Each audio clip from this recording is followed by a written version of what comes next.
ಪ್ರತಿಯೊಬ್ಬ ಹೊಸದಾಗಿ ತಾಯಿಯಾದಂಥ ಹೆಣ್ಮಕ್ಳಲ್ಲಿ ಮೂಡುವಂಥ ಒಂದು ಡೌಟ್ ಅಥವಾ ಪ್ರಶ್ನೆ ಏನಂತಂತಂದರೆ, ಮಗುಗೆ ಹಾಲು ಸಾಕಾಗ್ತಿದೆಯಾ ಇಲ್ವಾ ಅಂತ ಹೇಳ್ಬಿಟ್ಟು. ಯಾಕಂದರೆ ಬರೋ ರಿಲೇಟಿವ್ಸ್ ಕೂಡ ಅದನ್ನೇ ಕೇಳ್ತಾ ಇರ್ತಾರೆ, ಸಾಕಷ್ಟು ಹಾಲು ಬರ್ತಾಯಿದೆಯಾ, ಮಗುಗೆ ಹಾಲು ಸಾಕಾಗ್ತಿದೆಯಾ ಇಲ್ವಾ, ಮಗುಗೆ ಹಾಲು ಸಾಕಾಗ್ತಿಲ್ಲ ಪೌಡರ್ ಹಾಲು ಹಾಕಿ ಅಥವಾ ಹಸು ಹಾಲು ಹಾಕಿ ಅಂತ ಹೇಳಿ ಸಜೆಸ್ಟ್ ಮಾಡ್ತಾ ಇರ್ತಾರೆ. ಸೊ ಹಾಗಾಗಿ ಎಲ್ಲ ಹೊಸದಾಗಿ ಮೊದಲನೇ ಬಾರಿ ತಾಯಿಯಾದ ಹೆಣ್ಮಕ್ಳಿಗೆ ಈ ವಿಡಿಯೋ.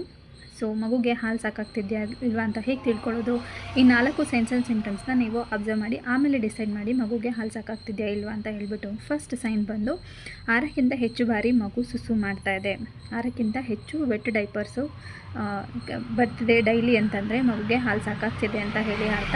ಇನ್ನು ಎರಡನೇದು, ಫಸ್ಟ್ 10 ಡೇಸ್ ಬಿಟ್ಟು ನಂತರದಿಂದ ಮಗು ಗ್ರ್ಯಾಜುವಲಾಗಿ ವೆಯ್ಟಿಗೆ ಏನು ಆಗ್ತಾಯಿದ್ರೆ ಮಗುಗೆ ಹಾಲು ಸಾಕಷ್ಟು ಸಿಗ್ತಾ ಇದೆ ಅಂತ ಹೇಳಿಬಿಟ್ಟು ಅರ್ಥ.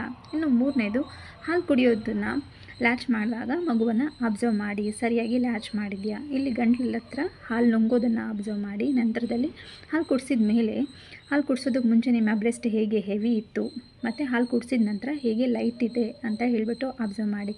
ಹಾಲು ಕುಡಿಸಿದ ನಂತರ ಮತ್ತು ಹಾಲು ಕುಡಿಸೋದಕ್ಕೆ ಮುಂಚೆ ಹೇಗಿತ್ತು ಡಿಫ್ರೆನ್ಸ್ ಅಂತ ಹೇಳಿ ತಾಯಿಯಾದವಳು ಅಬ್ಸರ್ವ್ ಮಾಡ್ಕೋಬೇಕು. ಆ ಲೈಟ್ನೆಸ್ ಅನ್ನೋದು ಫೀಲ್ ಆಗಬೇಕು, ಅದರಿಂದ ಗೊತ್ತಾಗುತ್ತೆ ಮಗು ಹಾಲು ಸಕ್ ಮಾಡಿದೆ, ಕುಡಿದಿದೆ ಅಂತ ಹೇಳಿ ಅರ್ಥ.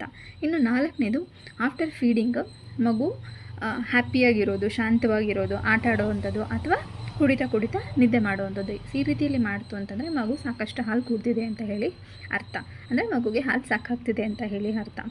ಮತ್ತು ಮಂತ್ಲಿ ವೈಸ್ ಅದರ ಡೆವಲಪ್ಮೆಂಟ್ ಕೂಡ ಸರಿಯಾಗಿ ಆಗ್ತಾಯಿದೆ, ಎಲ್ಲ ಮೈಲ್ ಸ್ಟೋನ್ಸ್ ಎಲ್ಲ ಅಚೀವ್ ಆಗ್ತಾಯಿದೆ, ಸರಿಯಾಗಿ ವೆಯ್ಟ್ ಗೇನ್ ಆಗ್ತಾಯಿದ್ರೆ ಮಗುಗೆ ಹಾಲು ಸಾಕಾಗ್ತಿದೆ ಅಂತ ಹೇಳಿ ಅರ್ಥ.